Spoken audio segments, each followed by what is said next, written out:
Villainy is a strange thing. It isn't just about power or destruction or even fear. It's about presence. The ability to walk into a room and own it. To have a plan, a goal, and the will to see it through no matter how ridiculous, over the top, or downright despicable it might be. Some villains rely on chaos, others rely on intellect, but the most iconic ones, they balance both, style and substance. And when you start talking about that level of villainy, one name stands above the rest. The man who stole the moon, a mastermind with an army at his beck and call, a lab full of inventions, and just enough unpredictability to turn any situation into his favor. This is Gru. Welcome to Drunk's Power Scaling, the show where I hungoverly power scale my favorite characters. Wait a minute. Excuse me, hi, what the hey are you doing on my channel? Okay, so apparently I blacked out and wandered onto someone else's channel, so let's make do with the situation. My name is the Drunk Giraffe, and today I will be talking about the one and only felonious Gru, in preparation for the next death battle. And I, Yoko Krypton, shall represent the man who technically drove Metro Man to retirement, general of entire swarms on nightmarish machines, and inventor of gadgets that morph space-time like clay, on top of mastering the art of flashy presentation in ways that not even direct-to-streaming continuations can erase. The supervillain turned superhero, Megamind. I do have a blogger on this matchup already, and at the time of recording, I have my own video recorded covering the matchup, which may or may not be out by the time this goes up. So, it goes without saying that this matchup is very enjoyable for me, and was easily one of my most anticipated from the Kickstarter. Not just for its potential, but for the topic of today's video, the debate. Since, yeah, in my opinion, this can go either way to the point you can argue every category as a win for either of these two. It's that debatable. If you were to ask me, I would describe this matchup's debate as the love child between Bow's Eggman and Ashiugi, in ways that you probably understand better by the end of this video, if not before. Now, like this video and subscribe to both of our channels.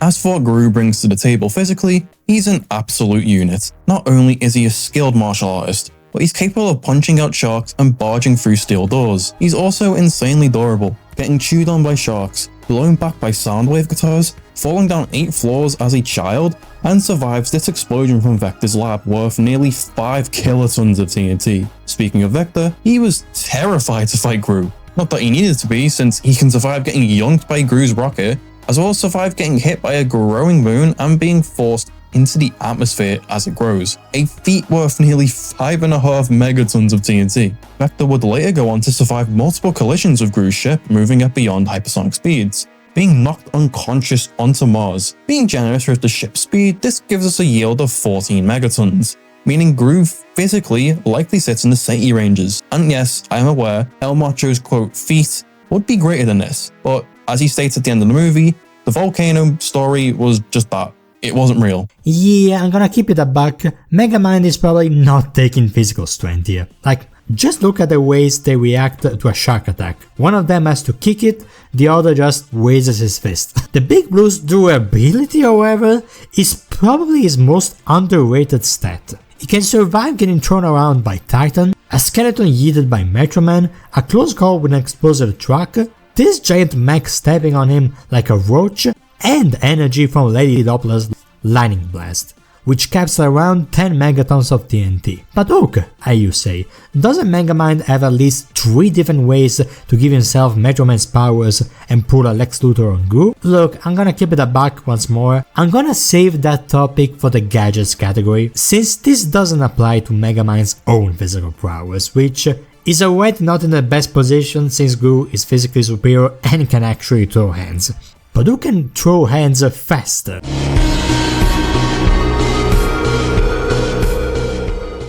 Gru is shockingly agile for his stature. He can dodge missiles fast enough to make them appear slow motion, reacted to asteroids, and reacted to an expanding moon fast enough to move his ship a mock 844 feet. Vector yet again proves to be the scaling god of this verse, as he once reacted to rocks on the moon whilst doing a full lap of it. Now, the time frame for this is a bit iffy, since we see in this full moon shot he's circling that thing in under 5 seconds, but in close-up shots he's not moving that fast. But if we consider both shots as different speeds, we can get an estimate of over Mach 6300, meaning massively hypersonic plus is the safest bet for Gru's reaction timings. However, there's 2 more feats worth mentioning. One, in the console game, he quote reacts to these lasers calc at 87% the speed of light, but Given the player-controlled context, it could be deemed as invalid, but hey, they gave Link relativistic speeds based on similar context, so who knows what they'll do here. The other big one they could give Gru to justify FTL speeds is the Despicable Me Too dance scene, the one where he's trying to murder El Macho's kid. The argument being he moves in tandem with these flashing lights. This one's weird, to say the least, because yes, moving in tandem with lights is FTL. The issue being these could just be scene transitions to fit the party scene. Hell, we see Margot dancing one moment and then she's 5 steps over with her arms crossed the next. Guess she's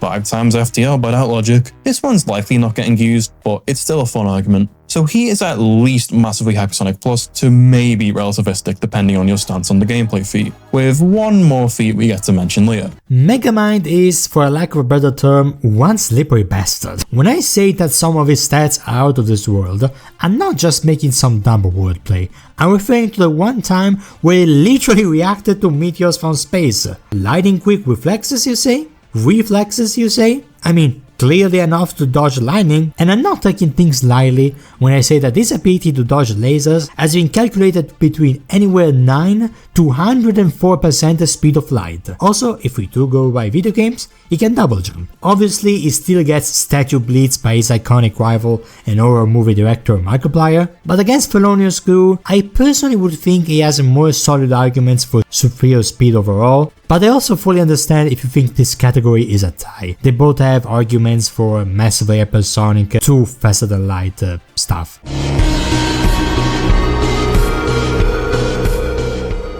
Now, being a villain turned super spy, Gru has a lot of gadgets, but I'll only go over the highlights. His weapons like this giant fireball cannon are generally potent enough to destroy carnival game stands. He has a couple restraining gadgets like net guns, cheese guns, and the lipstick taser gifted to him by his MILF wife Lucy. But the most iconic is obviously the freeze ray. It does what it says on the tin, and is strong enough to hold back a drug-enhanced El Macho. Outside of that, there's the magnet gun that, well, you can probably guess. There's the potential instant KO fart gun, even working on the noseless minions, but for a stealth option, he has a spy suit given to him by his brother Drew, equipped with laser fingers and camouflage. Of course, we can't not mention the iconic Grumobile, or Gru ship, equipped with 32 rocket thrusters and an arseload of missiles. He even had access to Drew's card that can survive a nuclear blast. Eat your heart out, Homelander. And as you've seen in movie 1, thanks to the financial aid of his family, he was able to build the rocket that flew to the moon in 90 seconds. That's 1% the speed of light. Here, he busted out the shrink ray he stole from Vector, and literally shrunk the damn thing. It should be noted that the larger the mass of the shrunk object, the faster it regrows, dubbed the Nefario principle. For some more trump cards, in Minions 2, he uses the Zodiac Zone to turn others into rats. He has a joystick that can control the movements of others, speech aside, a PX41 serum that can turn his minions into enhanced purple versions of themselves, and a minion ray that can turn people into minions. And we're not even at the best part. He literally has a remote lying around in his living room that not only changes the weather completely, but can transmutate matter at the point of a laser. Whether this is capable of anything more is up for debate, but an argument exists this could delete someone instantly. But perhaps the item that shocked me the most was the DS Games' Automatator, which zaps multiple targets and teleports the minions from the lab to Vector's fortress. Now, the exact teleportation range limit is unknown, but we do know that it's capable of teleporting multiple targets into cyberspace / the digital realm. Yeah, sadly, this is just a fun way of saying the computer, and isn't a Despicable Me cosmology buff like you may hope. We'll get Gru boxing Goku someday, guys. Gru and the minions somehow escape it. In lore, it's not really known how, but in gameplay, it's just via doors, which is how you progress through levels in the game. It should be noted that Gru built some of these gadgets himself, like the cheese gun as a child. He successfully planned multiple worldwide heists like stealing the Statue of Liberty. The small one anyways, as well as stolen gems from the likes of Balthazar Brat. And if we take the DS game at face value, he'd have to have a pretty solid IQ to lead himself and the minions outside the digital dimension. And above all else, he can make balloon animals, and that's kinda neat. But this perfectly transitions into Dr. Nefario, the man responsible for pretty much all of Gru's weapons like the freeze ray, sticky hands, and even the airship. He created a formula out of his horrible tasting jelly to cure the purple minions from their rampage, but he isn't very capable on his own, which is why Gru has an army of yellow Tic Tacs at his beck and call.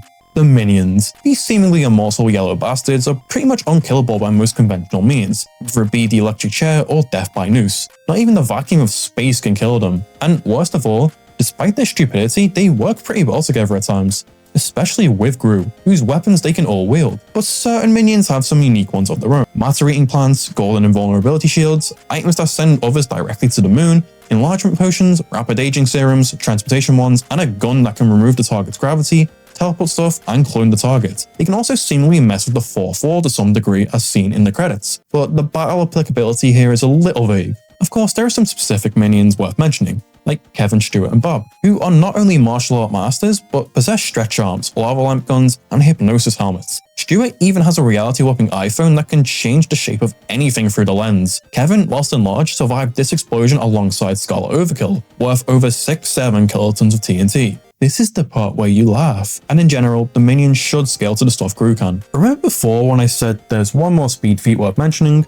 Well, in the Ride Minion Mayhem, they sort of react to lasers. I say sort of because when you slow it down, none of them are really reacting to the lasers properly. Best we can do is use this one, who avoids getting nicked, which gives us 2% the speed of light, which is something you can likely scale to Gru as well. But in the amazing, not boring film Despicable Me 4, a new type of minion is born, the Mega Minion. A team of 5 with superpowers. Mel has optic blasts, Tim is stretchy, Jerry is the Thing, Gus is Superman, and Dave is super strong. Jerry once survived a blast from Mel that shot through the planet in under 5 seconds. That's anywhere from 20 to 153 teratons of TNT. And it gets worse. This minion once survived a blast from Gru's ship, reacting with a grill that ripped the moon in half in under 2 seconds. That's over 298 yotatons of TNT, a huge upscale that isn't valid. It's an ad promoting a real-life brand and thus cannot be used for scaling. What can be debatably used is Scott the Minion's feat of farting so hard he seemingly shakes the planet and stars. I mean, that's certainly one way of interpreting this feat. Whilst yes, in certain pieces of media, when the screen shakes like this, it generally does mean the surrounding area is being impacted. The issue here is that the white background of the story is also shaking. And yes, I said story. The whole miniseries that this comes from is Gru telling us stories about certain minions. Plus, how the hell does farting relate to physical AP at all? Not to mention, if you really wanted to argue solar system level minions based off of this, then wouldn't that mean the fart gun would also have the same potency since it knocks out the minions in one go? Unlike in this scene, it's possible to argue for this feat, but I don't buy it. And lastly, in Despicable Me 4 short, Benny the Minion is trapped in a time loop on his birthday. Something I've seen people argue means he can just tell Gru about all of Megamind's plans. Not a bad idea, if, you actually bothered to watch the short. The loop begins again after he blows out his candles, and the loop is broken at the end of the short, so how the hell would this apply to a battle? It's not usable. So to summarize, Gru and the minions would scale to sub-relativistic speeds, and maybe relativistic plus depending on your stance on that game clip, ignoring the flawed party flashes argument, along with small city to regular city level for physicals, jumping all the way to large planet level if you use advertisement scaling, which isn't something I'd rule out with Death Battle. Now I want you to take a guess, without looking up, how many minions do you think are there in the Despicable Me franchise? Would you believe me if I said the confirmed number was around 10,000? I would imagine you would. I would imagine you could. I mean, look at this poster. Now, how many brain bots do you think Megamind commands? 100,000.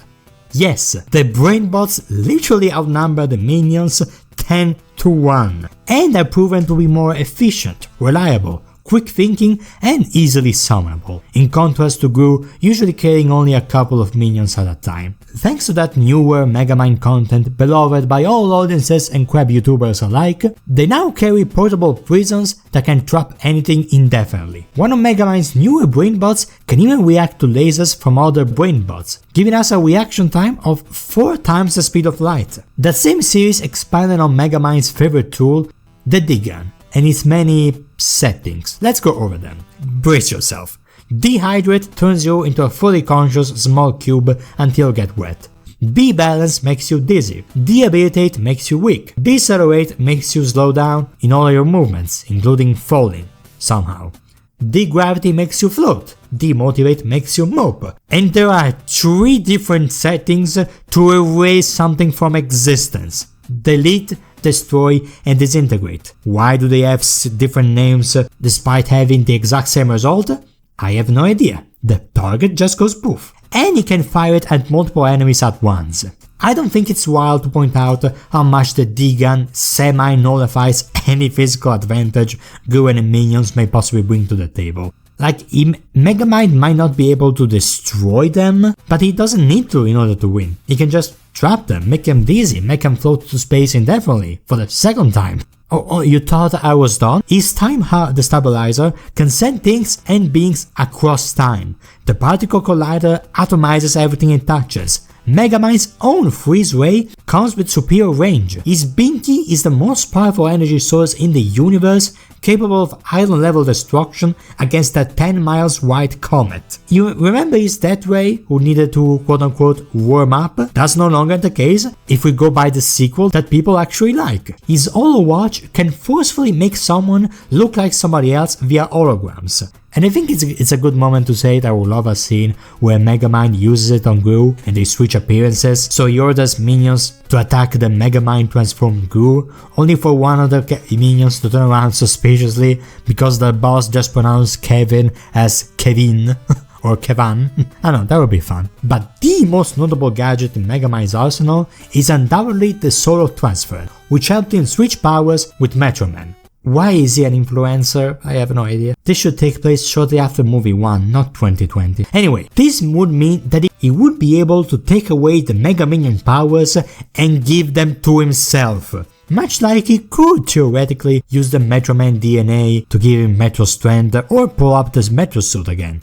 But even without any Metro Man power granting gadgets, I don't think you need me to explain just how many options Megamind has to distract the minions, debilitate the leader, and then promptly distance them from life as a concept. Was that too dark? Yeah, but I needed a third D something. Like, the laser minion Mel is the only minion Megamind truly has to worry about, and he already has a deadly laser on its own. Lastly, this is probably the most important intelligence has ever been in a matchup, among the ones I covered at least, and I just think Megamind takes it with zero issue. Gru is more street smart and can handle himself in a one-on-one fight way better, but he needs someone else to make gadgets for him. Megamind has been on some Bruce Banner type of timing since before he could speak. And as much as every atom in my body hates to say this, the TV show gave Megamind a massive boost in terms of experience. He has now fought various supervillains with various superpowers, from burglars to metahumans, evil geniuses and giant monsters. But Gru never really went beyond the spy movie level threats. So I don't think he carries anything Megamind is truly unprepared for. I can still see that battle tying them for experience though, if you count Gru being an active supervillain way before adulthood compared to Megamind. The last win con I think Megamind carries is something called mentality. In the movies, it's very consistent for Gru to fail horribly every single time he's dealing with anything less than a loved one's being endangered, whereas Megamind thrives under life-threatening pressure in general, like say, a death battle.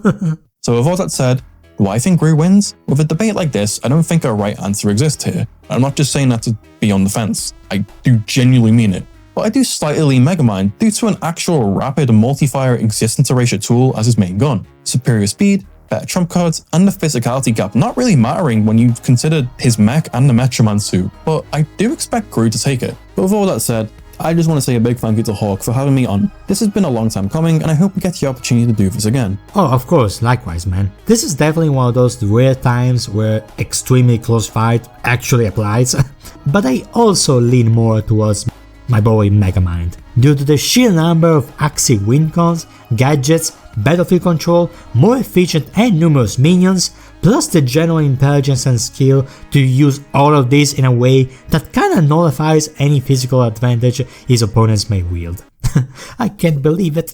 A matchup where skills and intelligence are vital deciding factors. Personally, I think the animation potential for this fight is off the charts. I mean, look at all the gadgets we listed in this video. On that topic, I think we can have a stream of funny moments as we get stuff like, I don't know, Megamind shooting a minion with a demoralizing way and the scene hard cuts to said minion looking at the stars in deep contemplation, like that one Homer meme. Or using the time destabilizer to send a minion back to the Stone Age, only for said minion to occasionally hang out with prehistoric minions since they've been around for that long. I don't know, funny and creative stuff like that.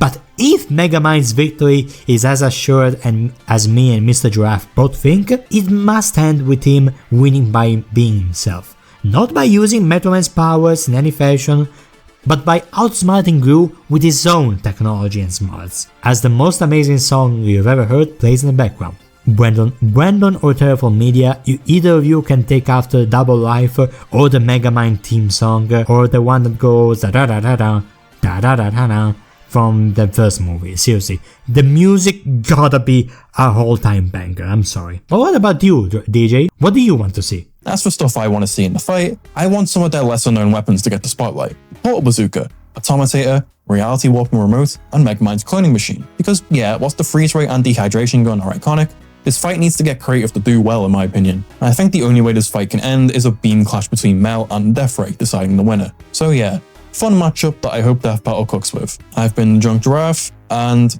stay excellent y'all. And I'm Oko Krypton, hoping that me and Mr. Giraffe made your day slightly more despicable.